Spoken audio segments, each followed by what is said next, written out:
Over the last 3 videos, I've been working away at laying down the foundations of our settlement. We started off with our Viking Hall and Portal Hub, working our way up to being a self-sustaining settlement by building several farms, and then building a blacksmith to allow continual development through the game via improved weapons, armour and tools.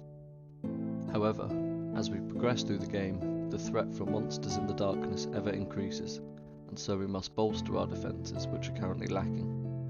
I intend to use stone walls and trenches as the primary defence, but to unlock stone building, we'll need to venture into the swamp. We'll first want to hunt down the trader to purchase the Meginjord, a belt to boost our carrying capacity to allow us to carry the heavy scrap iron from the crypts of the swamp. And this is where our adventure continues.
Well, we've managed to find the trader and actually get the bits that we needed. Primarily the Meginjord. As you can see, I'm wearing the belt across my waist, which gives us improved carrying capacity, or superhuman strength, which equates to carrying capacity. So our carrying capacity's gone up from 300 to 450, which is crucial when we go to the swamps because the iron ore in the swamps is much heavier than the previous ores, so critical that we had that. We also bought a few other bits for objects late to main in the game, like a thunderstone and the Ymir flesh. I also made a couple of barrels of storage, as you can see in my house. I think they're just quite a cool aesthetic and don't take up a huge amount of room and give you quite a decent storage size. So I think we'll eventually get some of our food stuff moved over to here. But yeah, it's just nice to have. We also bought a fishing rod and lots of bait to go with it. I haven't ever fished in the game before, but I really want to give it a go. So we need to get cracking with making further progression to our base. The next thing is going to be heading out to the swamp. So I've got a couple of choices, but I think I'm going to start off with this one first. So there's a little meadows biome here, so I think I'll head down here, get a portal set up, then we can make quick trips easily to the swamp biome. Get a load of iron, and then I'd like to start actually building some defences around the base, which I think will be a combination of trenches to stop enemies from crossing, and some stone walls with a couple of kind of watch positions dotted across them. I've got a couple of other ideas for some interesting parts to add to it, so we'll see how that goes. And then we need to work down towards our harbour, see how we can get on with building a little harbour place, or disappeared. Building a harbour or a fishing point at least, just because, you know, it'd be cool to start doing that sort of thing. So I need to gather some materials to build a portal, and then we will journey down to the swamp.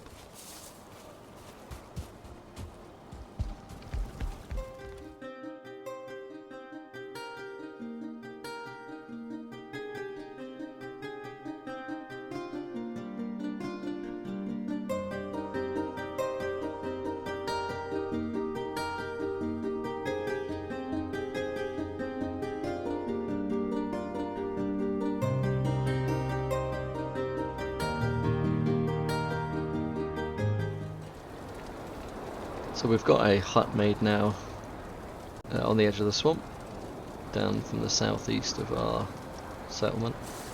We'll just mark that with our portal. So, next step is, before we actually go into the swamp, I realised that I've not actually made a fermenter yet, which allows us to make potions, particular poison resist, because there are blobs and a few other creatures in the swamp that can actually poison you. Similar to the Grey Dwarf Shaman from the Black Forest, but much more potent and damaging effects. So I need to get that made. So I'm just going to go back to my settlement, quickly get some copper and tin to make enough bronze for the fermenter. Same with the fine wood. And then we'll get the ingredients required to ferment some poison resist potions. In the meantime, while it's brewing, because it takes a couple of in-game days to brew, I think I'll just do a bit of maybe a bit more mining just to bolster our bronze, and maybe upgrade as much as we can on our weapons before we head into the swamp. I think a lot of the enemies are weak to clubs in the swamp, like blunt damage.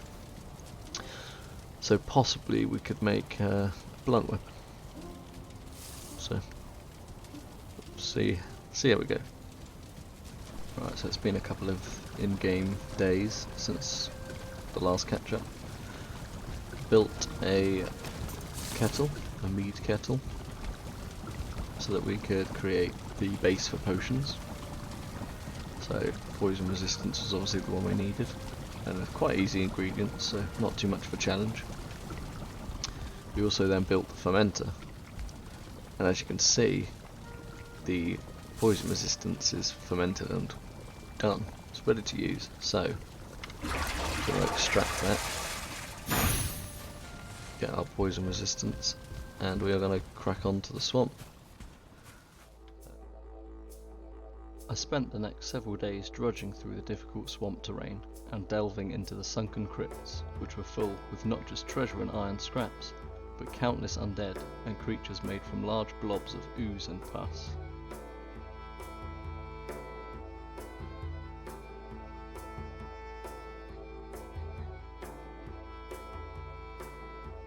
Above ground, there were also many challenges to be faced, often being stopped in my tracks by leeches and body piles which spawned undead draugrs.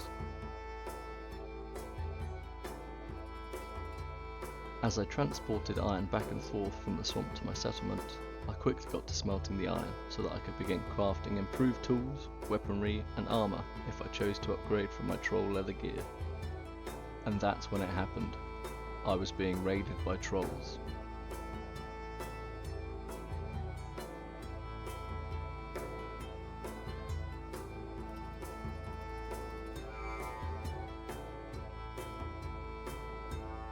Luckily, I managed to draw them away from the settlement, and could run and dodge around the cumbersome beasts, who often got entangled by each other, as I unleashed arrow after arrow to bring them down. Next time, however, I might not be so lucky, and I knew I had to commence work on my fortifications immediately.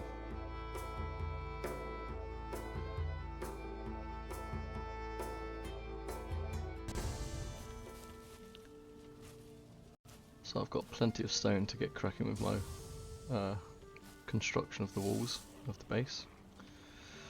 So I'm going to quickly get to cleaning up the rest of the little stones around the place just to get a bit more stone, and then I will start actually building out the wall, because the longer I spend in my settlement within the radius of workbenches, the more I risk another raid happening.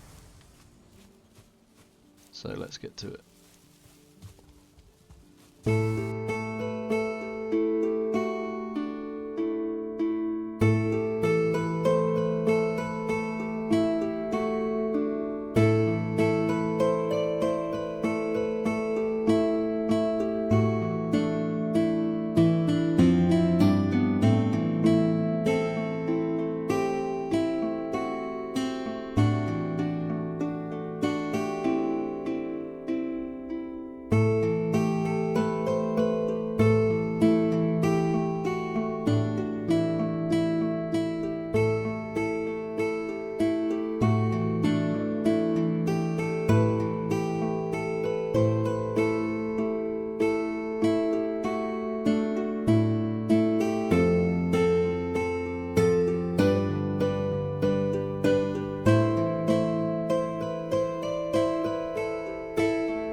After several days of construction, significant progress has been made in our settlement defences.